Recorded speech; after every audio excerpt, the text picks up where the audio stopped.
up, you guys? It's Ania's World, and I'm back again with another video. Before we get into it, like, comment, subscribe, do whatever you want. I'm just happy that you're here, you're watching, and you are listening to the message. With that being said, before we get into it, I'm gonna have a whole bunch of montages, and then at the end I'm gonna talk about how to help yourself get out of depression or do all of those things. So the first couple minutes or 5-6 minutes is going to be me showing you guys cleaning up my room, cleaning up my life, my mind, and then I'm going to show you guys the spiritual way that I cleanse and I try to help myself get better in my room and all of that. With that being said, let's get into the motherfucking video. Bye.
Okay, hello everybody. This is the part of the video where I'm going to talk to you through what I do for cleansing energy and spirituality and stuff.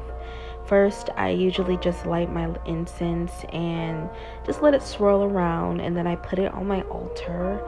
I then get my Florida water and try to, like pour it everywhere, if you know what I mean. Then I got my Himalaya salt. Himalayas is also about like protection and all that, and bringing in love and happiness. So I put in all of my corners, and especially my window and my doors. Nobody comes through my window, but like still, like people look in. They you know what I mean? It's an entrance, but I like to put the Himalaya salt everywhere that people walk in, just so it can protect me. I'm also listening to Jhené Aiko and SZA. I then am gonna go put all of my Florida water in every single corner that I've just put all of the Himalaya salt, just a little bit of sprinkles, obviously. And side note, that fucking Florida water was $10. I then get my sage and I sage around everywhere. I'm also repeating affirmations. If you're not, one of the affirmations that I did repeat was I take all my power back from everyone who's been stealing it without my consent. And I kind of just said that over and over again while trying to spread the sage everywhere and over myself. My tits look so humongous. I'm so sorry. Like, I literally have orangutan titties, and I'm so, like, I literally do not know why. And they literally emphasize in this thing. So then I'm gonna get my herbs. I'm getting my herbs out. I'm gonna show you which herbs I was using right there. And I put it on my windowsill. I forgot which herb I used right there. It was a protection herb, but I put it all over my windowsill. I then am going to go get my thing off of the altar. I'm gonna light another incense, and then I'm gonna go get my thing off the altar. I'm gonna put more herbs inside of it and just put it on my altar, because we always want to thank our ancestors. This is me lighting my different colored candles, yellow and blue. I remember yellow blue is for protection and all of that kind of stuff.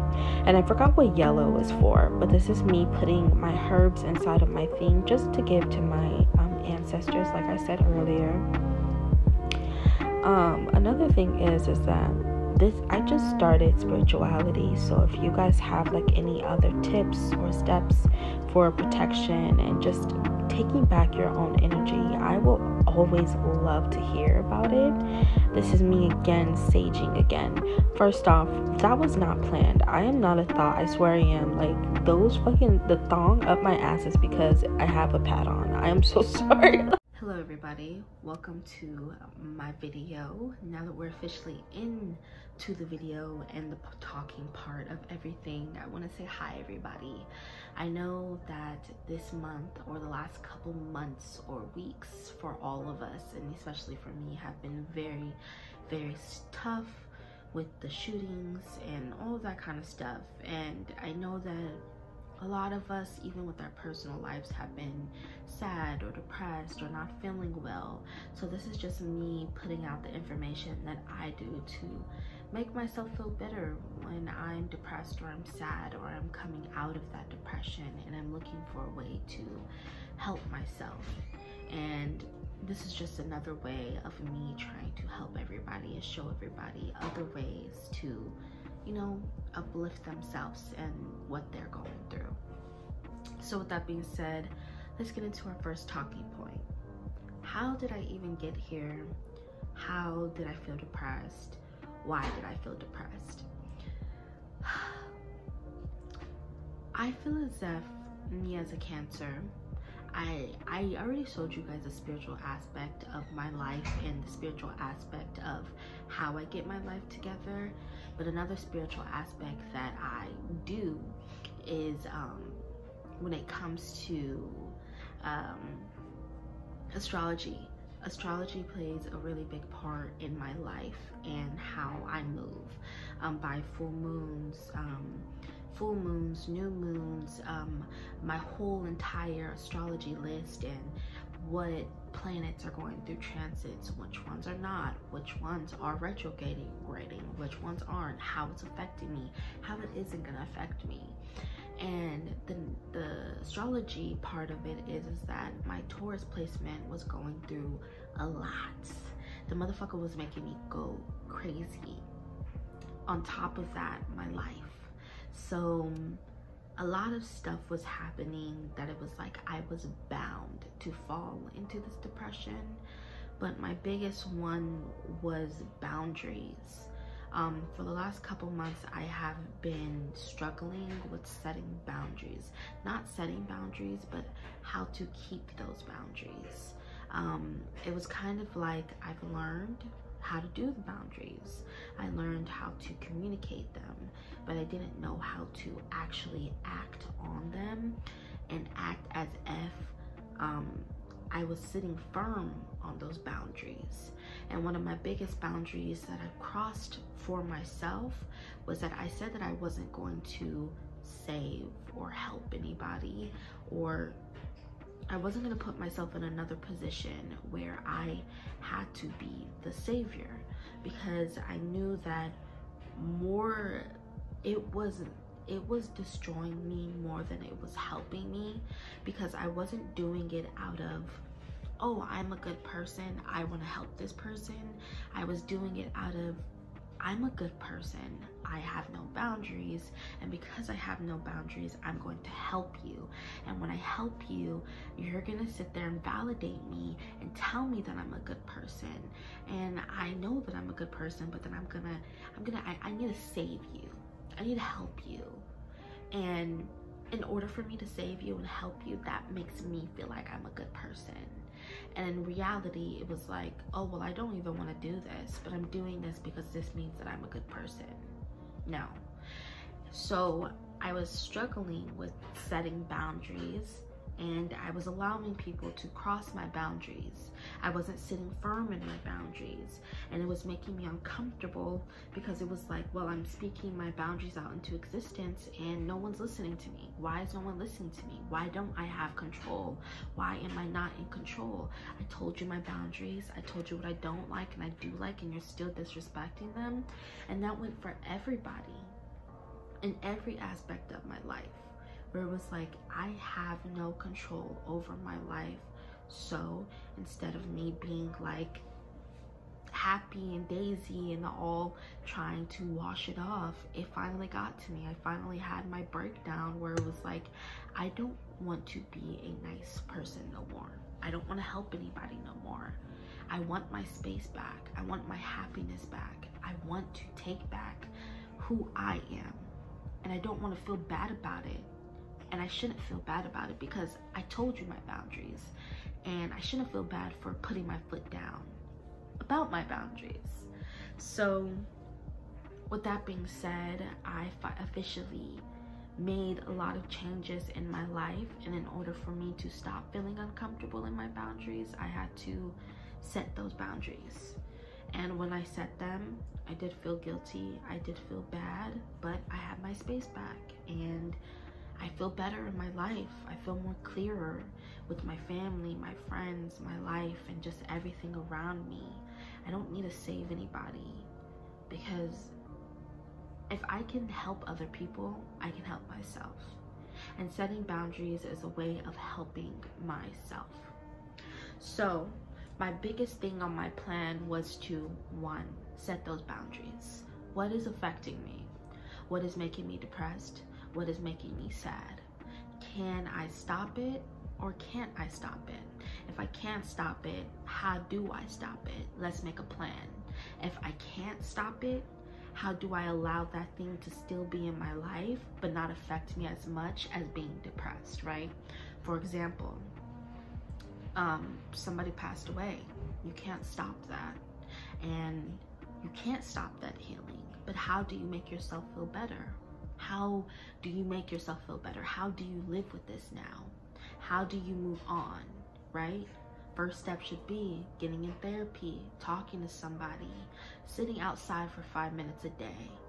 Or if you can get past it or allow it outside of your life, like how do I, like you're stressing over a bill getting paid, let's say that, and you don't know when. Well, let's figure out ways how to, let's figure out other ways to not allow it to affect us, but allow it to, not pass through, but just allowing it to be, right? Like, I know that I don't have money right now. I'm going to go make a GoFundMe. I'm gonna go do some Uber Eats. I'm gonna try to be positive. I'm gonna try to find a plan on how to fix it. For me, my biggest one was a boundary, finding a boundary. If my boundaries were constantly being crossed, what's my next step? My next step was to actually sit there and be firm in my boundary. You disrespected me. I don't want to be around you no more. I'm gonna need you to go. Or another thing, I don't feel comfortable with doing that. You're still making me doing that. I need to go. I don't want to do that. I don't have to do that. I'm gonna go, right? So after we make that plan, number two, what is making, like, what around us is making us depressed, like that is keeping us stuck? And for a lot of us, we all have depression rooms, or we all have our cars that are dirty, or our clothes that haven't been washed, or we haven't even bathed ourselves, or we haven't even put on deodorant, we haven't even did our nails got crust in it. Everything around us feels like we're out of control. Well, what can you take control of? Your room. You have control over your room. In little itsy bits, start cleaning up your room. In little itsy bits, start washing your clothes. Go take a shower. Go wash your hair. Go paint your nails. Go paint your feet. Try to fix the things around you to make you feel more better in your surroundings, where it's like everything around me is so clean, and now it just basically gives you a clear mind, right? a clear mind, a clear sense of what do I do next. My room is clean, I'm clean. Now how do I clean out up here? After that, my third one was to, for me, as a Cancer, Taurus moon, Pisces rising, and a whole bunch of other stuff, I love organization. And one thing about organization is that I've always write down everything. I write down how much I get paid, how much I'm doing, how much da, all of that. So my first thing of organizing is doing the 75 hard challenge. But then the 75 hard challenge is basically going to be me figuring out doing stuff that is going to help me become a better person in the next couple months. So now for me, I wrote down all my rules, what I want to do, what I don't want to do, and this is what I did. So for my 70-day hard challenge, and this is just an example, you can make any kind of bet with yourself, anything, any rule, 20 days of doing one thing and just trying to do stuff that is gonna make you want to get up every day because you know you have a commitment for yourself that is going to better yourself. So for me, I chose the 75-day hard challenge. And the 75-day hard challenge is that you do it for 75 days straight. If you miss one day, you're gonna restart. And every time you miss a day, you're gonna keep on restarting and keep on restarting. So for me, my first rule is going to be 10 pages of any book every day. 2, 10 minutes of mental workout, meaning meditation. 20 minutes of a physical workout, yoga, dancing, working out, anything. Cook 2 times a week, drink water, 10-minute journal every day, 2 hours on social media except YouTube because I am on YouTube 24/7. Post 2 times a day on TikTok, make bed every day, pray every day, Instagram post twice a week, only eat out once a week, make $150 from a second income of whatever I want. And that is my 75-day hard challenge that I'm going to stick to, and this is what's going to help me become more in line in what I want and what I want to do. Right now I'm reading 2 books. I'm reading Miss Shelley's daughter, and then I'm reading How. The How is how to learn who you are and yourself, and just trying to connect with myself. And another way is that we could do is spirituality. Sage your room, cleanse yourself, say your affirmations, show gratitude to yourself and what you're going through. And before I go and I let you guys go, because I know this video is getting a little long, you don't have to be positive. You don't have to be happy. You don't have to be anything. You just have to feel what you need to feel, but do not sit in those feelings for longer than a day or 2. Because then you're gonna start sitting in those feelings, and those feelings are gonna start becoming you, and you don't wanna become those feelings, but you do wanna feel them, and you do want to deal with them, and you do want them to let them pass through. Allow them to go through you, allow them to pass through you, but do not allow them to stay. Never allow them to stay. You can be negative, you could do whatever you want, but just know that I'm gonna be negative today, but tomorrow I'm gonna get up and become a better person for myself. And with that being said, thank you guys for watching, and I'll talk to you guys later. Bye.